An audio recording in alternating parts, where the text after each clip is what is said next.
చేసేవాళ్ళు, ఎవరు తక్కువ పని చేసేవాళ్ళు? ఏ పని చేయనండి, చేసేవాడు కదా అని అన్నయ్య చేసేవాడు. అన్ని పనులు అన్నయ్య చేసేవాడు. ఇక మా చిన్న చెల్లి పెద్ద చెల్లి ఎక్కువ చేసేది.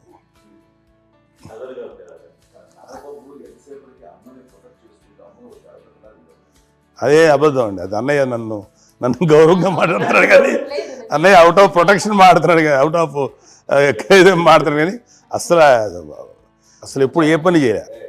లేదు నిజం ప్రామిస్ అండి, ఏ పని చేసేవాడు కాదు. మా ఇద్దరికి మధ్యలో పాపం అన్నయ్య చాలా పని చేసేవాడు. ఎంత పని చేసేవాడు, నేను ఇచ్చిన తర్వాత మళ్ళీ నాకు ఏదైనా చిన్న పని చెప్తే అది కూడా నువ్వే చేయనివ్వండి. ఆ కోపం వచ్చి ఒకడు కొట్టేవాడు. కొడితే కోపం వచ్చేది తప్ప నేను వెళ్ళేవాడిని కాదు. అమ్మకి ఎప్పుడు ఏంటంటే ఇదే పని చేయడని, అంతే. నిజంగా ఏ పని చేసేవాడిని కాదు. లేదు లేదు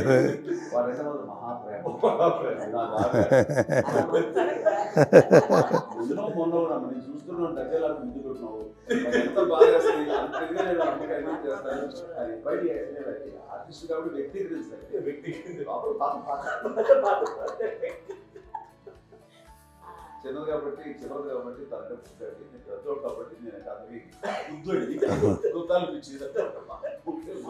ఎక్కువ కష్టపడింది కానీ మా నాన్నగారి చేతిలో ఎక్కువ అంటే నాన్న బాగా కోపం ఎక్కువ అనుమానించింది కానీ అన్నయ్య పాపం బాగా దొరికేసేవాడు పాపం. ఒకసారి అంటే మరి మాకే ఏంటి ఇంత దారుణంగా ఉంది నాన్న మీద కోపం వచ్చేది నాకు. నాన్న మీద కోపం వచ్చేది, వాళ్ళని చేసి బాగా అనిపించేది. అమ్మాయి ఏమనేది కాదు. సరే అయినా సరే ఎప్పుడు కూడా పోనీ అన్ని చేసినా మళ్ళీ తను హైపర్ యాక్టివ్ అన్నయ్య. ఫుల్ ఇప్పటికీ ఉన్నాడు. ఇప్పుడు ఈ రోజు కూడా అదే అన్నయ్య, సేమ్ హైపర్ యాక్టివ్. యూజువల్గా పెద్ద కొడుకు కొంచెం అంటే సూపర్గా ఒక నిదానంగా ఉంటాడు అంటారు. బట్ అన్నయ్య దానికి జస్ట్ ఆపోజిట్. యూజువల్గా ఆఖరి పిల్లలు హైపర్ యాక్టివ్ ఉంటారు, అన్నయ్య పుట్టడమే భయంకరమైన హైపర్ యాక్టివ్. ఒకప్పుడు అమ్మాయిల్ని ఎక్కువగా బయటికి పంపించేవాళ్ళు కాదు, అబ్బాయిల మీద కూడా అనేక ఆంక్షలు ఉంటూ ఉండేవి. మీ పిల్లల్ని అలా ఆంక్షల మధ్య పెంచారా, లేకపోతే పూర్తి స్వేచ్ఛనిచ్చారా? అంటే మాకు మా నాన్నగారు కానీ మా అమ్మగారు కానండి మాకన్నా చాలా బ్రాడ్ మైండ్ ఉన్న వ్యక్తులండి. ఎందుకంటే పిల్లలు ఎక్కడన్నా బయటికి వెళ్తే ఇప్పుడు మేమైతే భయపడిపోతాం. మా విజయ్ కానీ మా చిన్న చెల్లి అన్నయ్య నేను అందరం కూడా ఇవాళ ఉన్న పరిస్థితిలో వాళ్ళు ఎప్పుడు భయపడేవాళ్ళు కాదండి. ఎక్కడికి వెళ్తాను వీళ్ళని ఇచ్చేవాళ్ళు, లేట్ అయినా అసలు ఏమనేవాళ్ళు కాదు. లేకపోతే ఏదైనా మోటార్ బైక్లు వేసుకున్నాం, లేకపోతే కారులో ఎట్లా పడితే ఎట్లా వెళ్ళినా సరే ఏమనేవాళ్ళు కాదు. వాళ్ళు తెలియకుండానే మాకు ఒక ఫ్రీడమ్ ఇచ్చారండి.